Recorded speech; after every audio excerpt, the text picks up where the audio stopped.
কোনো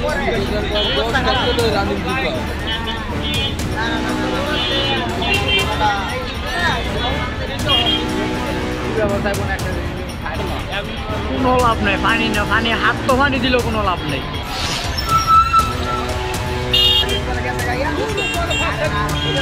বিপর্যয়কর অবস্থা এখানে দেখার জন্য এই প্রতিষ্ঠানটি যেভাবে আগুন জ্বলছে এটা কোনোভাবে গ্রহণ করা।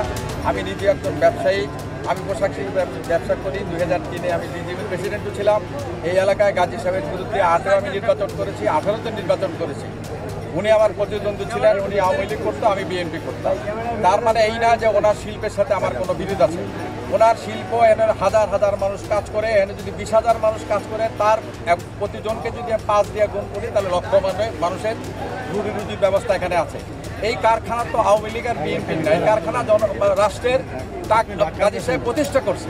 গাজী সাহেব তো আজকে এই কারখানা পুরো গেলে না খেয়ে থাকবে না, না খেয়ে থাকবে, কষ্ট পাবে। হাজার হাজার লক্ষ লক্ষ পরিবার মানুষ তারা আজকে খাইতে পারবে না, পড়তে পারবে না, বেতন পাবে না। এই অবর্ণনীয় কষ্ট, এই জন্য তো এই বিপ্লব হয় নাই। বিপ্লব হয়েছে এই দেশে একটা সংস্কারের জন্য, গণতান্ত্রিক শাসন ব্যবস্থা কায়েম করার জন্য, দেশে শান্তি প্রতিষ্ঠার জন্য। কিন্তু এইভাবে একটা শিল্প প্রতিষ্ঠা আগুন দিয়ে ধ্বংস করে এখানে তো শিল্পে কোনো শান্তি আনা যাবে না। উৎপাদন ব্যাহত হবে, অর্থনীতি ভঙ্গুর হবে, অর্থনীতি আরও খারাপ হবে। সুতরাং এই অগ্নিকাণ্ড আমি কোনোভাবেই সমর্থন করি না। গাজী সাহেব যদি অন্যায় করে থাকে, উনি গ্রেপ্তার হয়েছেন, দেশে আইন আছে, প্রচলিত আইনে ওনার বিচার হবে, উনি দোষী হলে ওনার সাজা হবে। কিন্তু ওনার কারখানা পুরে তো ওনাকে সাজা দেওয়ার কোনো দরকার নাই।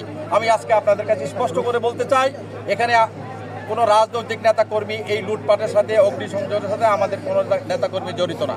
এখানে বহিরাগত কিছু লোক যারা চনপা বস্তি থেকে আর বিভিন্ন বস্তিতে বসবাস করে, ওই হুডলাম যারা, সন্ত্রাসী যারা, তারা আজকে লুটপাট করতেছে। এই লুটপাটের জন্য তারা দায়ী। স্থানীয় প্রশাসনের কাছে আবেদন জানাবো, আপনারা এই লুটপাট অবিলম্বে বন্ধ করে যেটুকু এই কারখানা অবশিষ্ট আছে সেটুকুটাও রক্ষা করা যায়। আমাদের পক্ষ থেকে রাজনৈতিক কর্মী হিসাবে যতটুকু এটাকে রক্ষা করার জন্য যে উদ্যোগ, যে ব্যবস্থা নেওয়া দরকার, সেই সাপোর্ট আমরা দিব।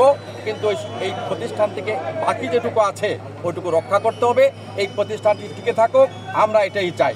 কিন্তু আইনগতভাবে, বিধিসম্মতভাবে গাজী সাহেবের যদি কোনো অন্যায় থাকে, ওনার নামে মামলা হয়েছে, আইনগতভাবে সব ব্যবস্থা রাষ্ট্র নেবে, সরকার নেবে, এই ব্যাপারে তো আমাদের কিছু বলার নাই। কিন্তু এই প্রতিষ্ঠান ধ্বংস হবে, লুট হবে, এই লুট আমরা কোনোভাবেই সমর্থন করি না। আমাদের দলের নেতা তারেক রহমান বলেছে কোনো প্রতিহিংসা নয়, প্রতিশোধ নয়, সমস্ত কিছু রক্ষা করতে হবে, এই দেশের অর্থনীতিকে রক্ষা করতে হবে। সেই কারণেই আমরা এই শিল্প রক্ষা করার জন্য আমরা এখানে এসেছি। আমাদের দলের কর্মীরা আমাদের সাথে আছে। আপনারা যারা মিডিয়ায় আছেন, আপনাদের ভূমিকা আজকে অনেক বেশি দরকার এই প্রতিষ্ঠান এই সময়টি অতিক্রম করার জন্য, গণতন্ত্রে ফিরে যাওয়ার জন্য আপনাদের ভূমিকা প্রয়োজন।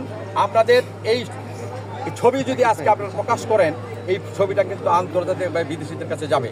সেই ছবিতে তো লেখা থাকবে না গাজী সাহেবের অন্যায়ের কথা, লেখা দেখবে মানুষ একটা কারখানা পুরে ছাই হয়ে যাচ্ছে, এটা কিন্তু সারা পৃথিবীর কাছে একটা খারাপ মেসেজ যাবে। তার মানে এখানে শিল্প কলকারখানা নিরাপদ নয়, শ্রমিকদের জীবন নিরাপদ নয়, তাহলে কিন্তু এখানে কোনো অর্ডার আসবে না, ব্যবসা হবে না, সব কিছু বন্ধ হবে, শ্রমিকরা বেকার হবে। এই অবস্থা আমরা কোনোভাবেই চাই না। এই অবস্থার অবসান চাই। এই অবস্থায় যা আমাদের পক্ষ থেকে স্থানীয় হিসাবে আমি কাজী মনির আপনাদের কথা দিচ্ছি, এখানে যখন আপনারা যেইভাবে চাইবেন, আমি গাজী সাহেবের এই শিল্প রক্ষা করার জন্য আমরা চেষ্টা করব।